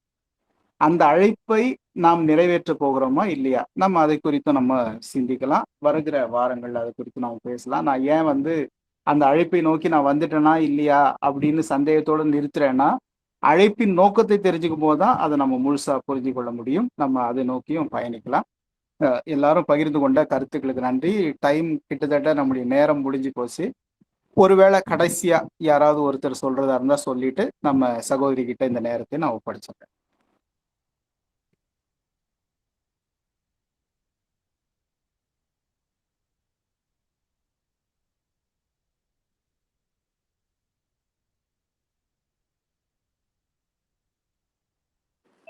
ஐயா, நான் சொன்ன கருத்தோட இன்னும் ஒண்ணு கூட எனக்கு ஆட் பண்ணும். என்னன்னா, அழைப்பு இருக்கு. ஆனா அந்த அழைப்புல வந்து எத்தனை பேர் இந்த காலத்துல நிலைச்சு நிக்கிறாங்க அப்படின்றது ஒரு கேள்விக்குறியா இருக்குங்க. என்னன்னா, அந்த காலத்துல வந்து கடவுள் வந்து 12 பேரை அழைச்சாரு. ஆனா அந்த 12 பேர்ல ஒருவன் வந்து அவர் கூடவே இருந்திருந்தாலும் அவன் அதுல நிலைச்சு நிக்கல, யூதாஸ் காரியோத். அதனால அவன் வந்து விலக்கப்பட்டான். ஆனா அந்த காலத்துல 12:1 12:1 ரேஷியோ இருந்துச்சு. இப்போ ஒருவேளை அது 1:12 மாறிடுச்சோ அப்படின்ற டவுட் தான். ஏன்னா எல்லாருமே வந்து அழைக்கும் போது நல்லா வந்துடுறாங்க. இனிஷியலா ஒரு 2-3 வருஷத்துல வந்து நல்ல ஊழியம் பண்றாங்க. ஆனா போக போக என்ன ஆயிடுதுன்னா, சில பேருடைய மனுஷருடைய தூண்டுதலினாலும் சில ஆலோசனைகளினாலும் என்ன ஆயிடுதுன்னா, நீங்க போன வாரம் சொன்ன மாதிரி உலக பிரகாரமான பொக்கிஷங்கள், பதவி, பொருள், பேர், இதெல்லாமே இந்த இந்த ஈவில்ஸ் எல்லாமே உள்ள வந்துடுறதுனால அவங்க அந்த ஞானத்தை இழந்து அந்த அழைப்பையும் இழந்துடுறாங்க. அந்த அழைப்புல அவங்களால நிலைச்சு நிக்க முடியறது இல்ல. அந்த ரேஷியோ வந்து இந்த காலத்துல ஒருவேளை ஜாஸ்தியா இருக்கோ, உண்மையும் உத்தமமா. ஏன்னா முடிவு பரியந்தம் நிலைத்திருப்பவனே நித்திய ஜீவனை பெறுவான் அப்படின்னு, ஜெயிப்பான் அப்படின்னு போட்டிருக்கு. அப்போ ஒருவேளை அந்த முடிவு பரியந்தம் நிலைத்திருக்கிற அந்த பர்சிவியரன்ஸ் வந்து இப்ப குறைஞ்சிருச்சோ அப்படின்றதுதான் எனக்கு தோணுது. கண்டிப்பா.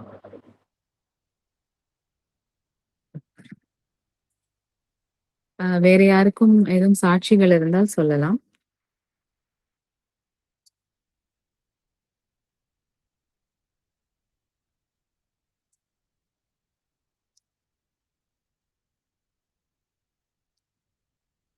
சாட்சிகள் எதுவும் இல்லைன்னா நம்ம ஜெபத்திற்கு கடந்து செல்லலாம். ஜெப குறிப்புகள் ஏதாவது இருக்கா? நான் ஒரு சாட்சி சொல்லிடுறேன். என்னுடைய முதல் வருஷம் முடிஞ்சு முதல் வருஷத்தோட ரிசல்ட் வந்துருச்சு. ஸோ 70%ல பாஸ் பண்ணியிருக்கேன், செகண்ட் ரேங்க்ல. ஸோ கடவுளுக்கு நன்றி. ஃபர்ஸ்ட் வர முடியல, பட் ஆனால் செகண்ட் ரேங்க் கடவுள் கொடுத்துக்கிறேன். அதுவே பெரிய ஆச்சரியம் தான். அது கிடைக்கும்னு எதிர்பார்ப்பெல்லாம் ஒன்றும் இல்லை, பட் கடவுள் அதை கொடுத்தார். நன்றி. தொடர்ந்து இந்த ஆண்டு கல்விக்காக ஜெபம் பண்ணிக்கோங்க. கண்டிப்பாங்க, வாழ்த்துக்கள்.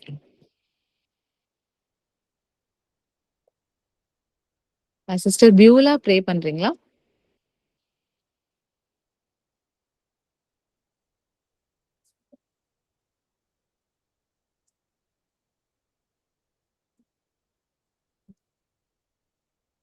Sister Beulah?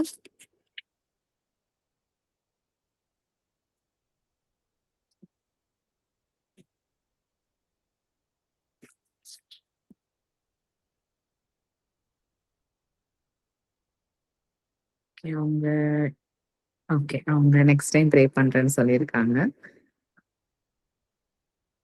பரவாயில்ல சிஸ்டர்.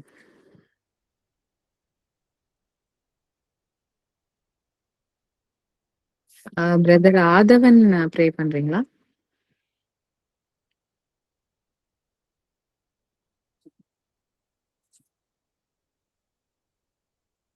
உங்களும் அவைலபிளா இல்லைன்னு நினைக்கிறேன். ஓகே. பிரதர் ஆதவன். சிஸ்டர் ஆதவனோட மம்மி தான் பேசுறேன் நானு. ஆக்சுவலா இன்னைக்கு ஒழுங்கா லைன்ல நாங்க பண்ண முடியல. ஒழுங்கா ஃபாலோ பண்ண முடியல இன்னைக்கு நாங்க. அதனால தான் ப்ரேயர் பண்ணேன். வெளிய போயிட்டு வந்துட்டு வரேன் நாங்க. அதனால சாரி, எல்லாம் ஒன்னும் ஃபுல்லா நான் கான்சன்ட்ரேட் பண்ண முடியல இன்னைக்கு ப்ரேயர்ல. ஜஸ்ட் நான் நெக்ஸ்ட் வீக் என்ன பண்றேன் சிஸ்டர். Okay sure sister.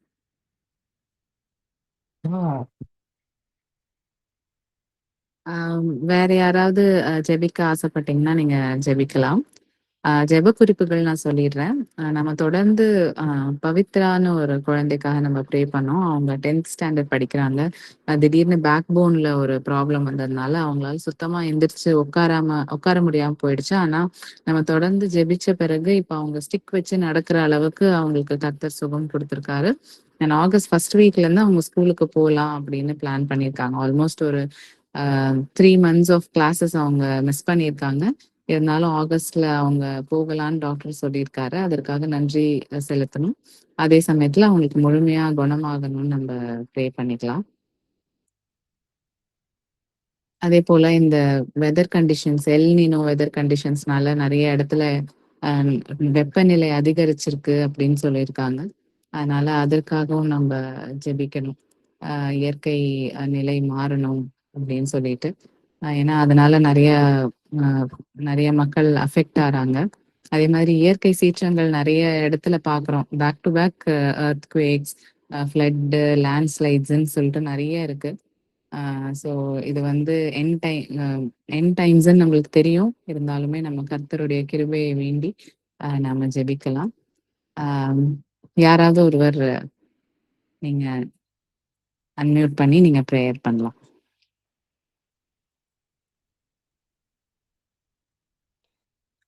மகா உன்னதனுடைய வாசமாக நிலப்பிதாவே, இந்த நல்ல வேலைக்காக நன்றி சொல்லி வைக்கலாம். கொடுக்கப்பட்ட 2 ஜெபக்குறிப்புக்காக முன்னோக்கி பார்க்கிறாங்க. ஏசப்பா அன்பு மகள் பவித்ராக்களுக்காக அந்த முதுகு தண்டு எலும்பிகளுக்காக ஏற்பட்ட பலவீனத்தினாலே அப்பா அவர்கள் பள்ளிக்கு செல்ல முடியாமல் மருத்துவமனைகளை சிகிச்சை பெற்று வந்த அந்த காலங்களை கற்றாக நினைவு கொள்கிறோம். ஆண்டோதாமே மகளை தொட்டு கற்றாக சுகமாக்கி இப்பொழுது கற்றாக அந்த சிக்க வைத்து கொண்டு நடக்கின்ற நிலைக்கு மகளுக்கு கற்றாக நீங்க கற்றாக அற்புதத்தை செய்வதற்காக நடிகை சொல்லி வைக்கிறோம். ஆகஸ்ட் மாதம் முதல் கற்றாக மகள் பள்ளிக்கு செல்லுங்கள் இப்போது கற்றாக நீங்களே மகளோடு பயணம் செய்யுங்க. மகளுடைய தேவைகளை எல்லாவற்றையும் சந்தியுங்க. முழுமையாக கற்றாக மகள் அந்த பலவீனத்திலிருந்து கற்றாக விடுதலை பெறவிடமாக ஜெபிக்கிறோம். நீங்க அப்படியே செய்ய கற்றாக மகளை பாதுகாக்க போகிற கிருபைக்காக நன்றி. ஏசப்பா அந்த எல்னினோ காரணமாக ஐரோப்பிய நாடுகளில் கற்றாக கடுமையான வெயில் கற்றாக ஏசப்பா அந்த மக்கள் கற்றாக அங்கே அதிகமாக கற்றாக கஷ்டங்களை அனுபவித்து வருகிறார்கள். இந்த தாக்கம் கற்றாக இந்தியாவில் தமிழ்நாட்டில் கற்றாக இது கற்றாக இந்த தாக்கம் ஏற்பட்டிருக்கிறது. ஏசப்பா இன்னும் கூட உலகம் முழுவதும் கற்றாக ஆங்காங்கே இயற்கை சீற்றத்தால் கற்றாக நிலச்சரிவு, மழை கற்றாக வெள்ளம் என்று கற்றாக அநேக மக்கள் கற்றாக அப்பா தங்களுடைய குடும்பங்களை இழந்து வீடுகளை இழந்து கற்றாக பலியாகி கொண்டிருப்பதை கூட நாங்கள் பார்க்கிறோம். ஏசப்பா விசை கற்றாக இந்த உலக நாடுகள் மீது கற்றாக நீங்க கண்ணோக்கமாக இருக்க வேண்டுமா வச்சிருக்கேன். ஒருவேளை கற்றாக உங்களுக்கு கற்றாக விரோதமான பாவங்களை செய்திருந்தால் கற்றாக அந்த பாவங்களை எல்லாவற்றையும் மன்னித்து அப்பா இந்த அழிவுல இருந்து கற்றாக இந்த மக்களை நீங்க பாதுகாக்கணுமா வச்சிருக்காங்க கற்றாக. இன்னும் கூட கற்றாக இந்த மக்கள் முழுமையாக அந்த மக்களுக்கு உங்களுடைய சுவிசேஷம் சென்றதா இல்லையா எனக்கு தெரியவில்லை. ஏசப்பா ஏசப்பா இந்த உலகம் முழுவதும் கற்றாக உங்களுடைய சுவிசேஷம் கற்றாக அறிவிக்கப்பட கற்றாக ஏசப்பா இந்த இயற்கை சீற்றங்கள் கற்றாக மக்கள் பாதுகாக்கப்பட நீங்களே உதவி செய்யணுமா வச்சிருக்கோம். அன்றைக்கு எகிப்திலிருந்து கற்றாக வந்த இஸ்ரேல் மக்கள் கற்றாக நீங்க மேக ஸ்தம்பமாக அக்னி ஸ்தம்பமாக கற்றாக அவர்களை பாதுகாத்தது போல இன்றைக்கு கற்றாக இந்த இயற்கை சீற்றங்களால் கற்றாக கஷ்டப்படுகிற எல்லா மக்களையும் கற்றாக நீங்க பாதுகாக்கணுமா வச்சிருக்கோம்.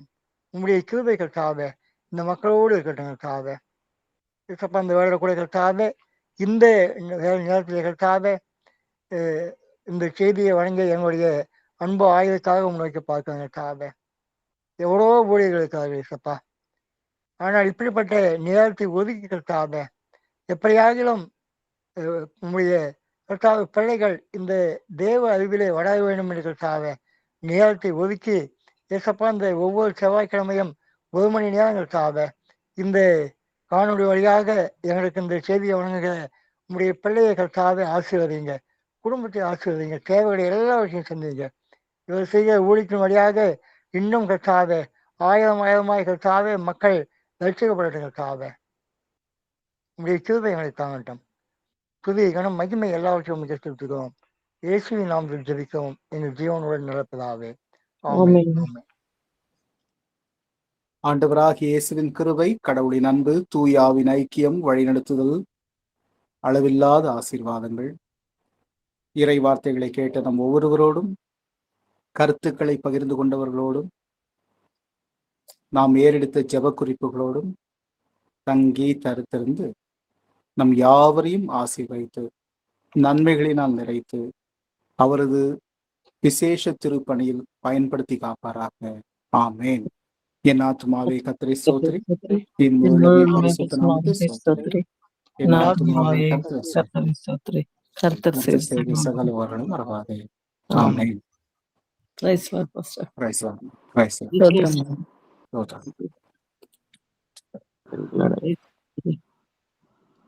ஸ்தோத்திரம். ஸ்தோத்திரமா ஸ்தோத்திரம்.